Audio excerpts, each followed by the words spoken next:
Revenue sources. Healthcare organizations operate in an environment requiring an intricate system of financing.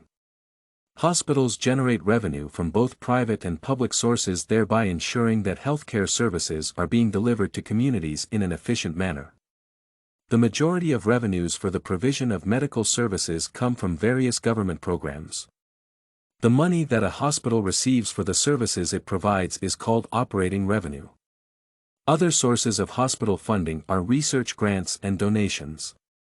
Medicare and Medicaid are government-sponsored programs that allow the generation of hospital revenues that are being publicly funded.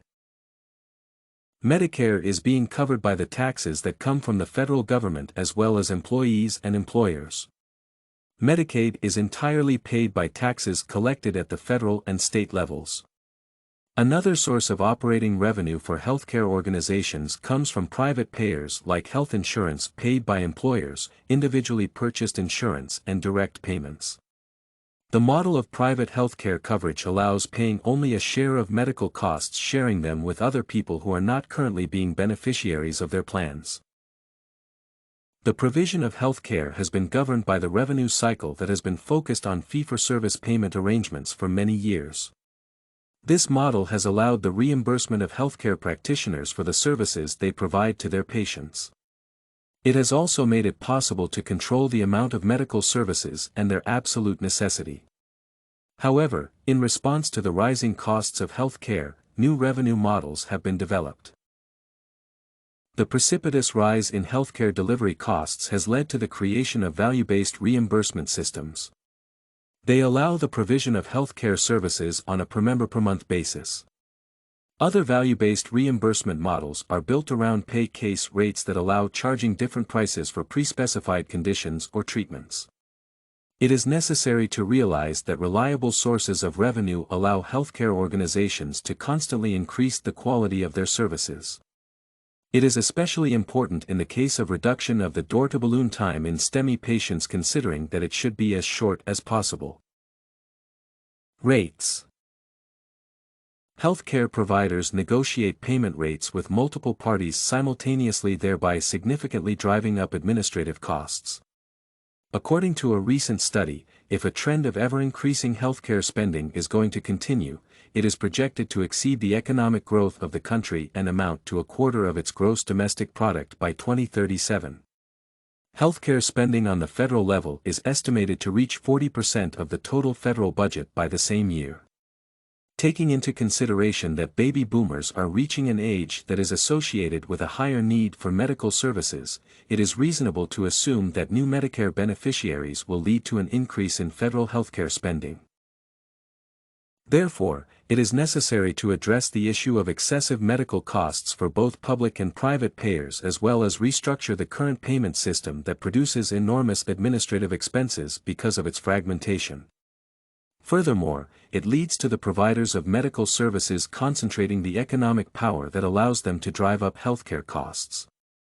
The fragmented nature of the existing system significantly complicates the negotiation of payment rates by moving costs from public entities to private payers and shifting them from large to small insurance companies. Therefore, it can be argued that the existing payment system has to be changed to a more efficient one. The self-regulating model can allow payers from the public and private sectors to negotiate their payment rates directly. Such a model could ensure that rates are binding on all payers and providers in a state. This model would also make sure that the growth of healthcare spending corresponds with the wage growth. It could be achieved through the creation of an independent regulatory body that would consist of both payers and providers of healthcare services who would be responsible for establishing a spending target.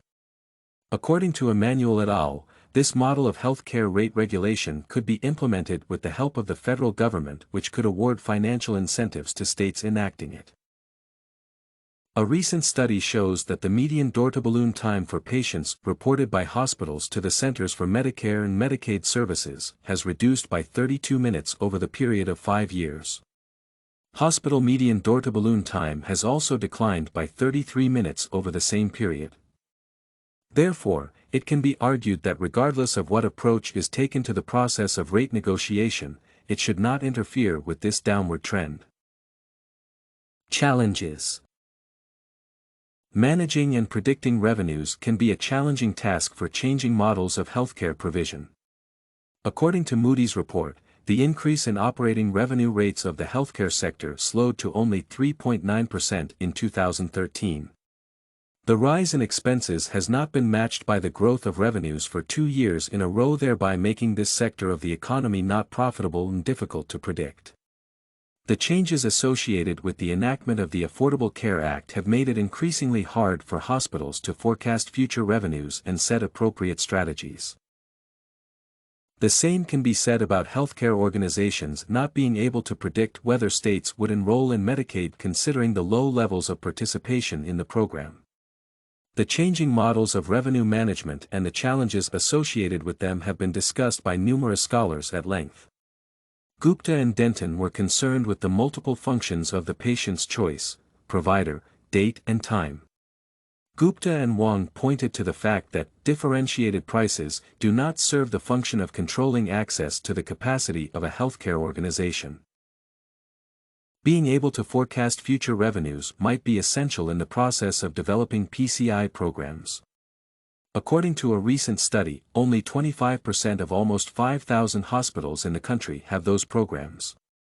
The number of hospitals that are able to provide round-the-clock availability is even lower. Furthermore, information provided by the National Cardiovascular Data Registry reveals that only around 7% of STEMI patients receive treatment in less than 90 minutes. You can find this and many other essay samples on our website, studycorgi.com.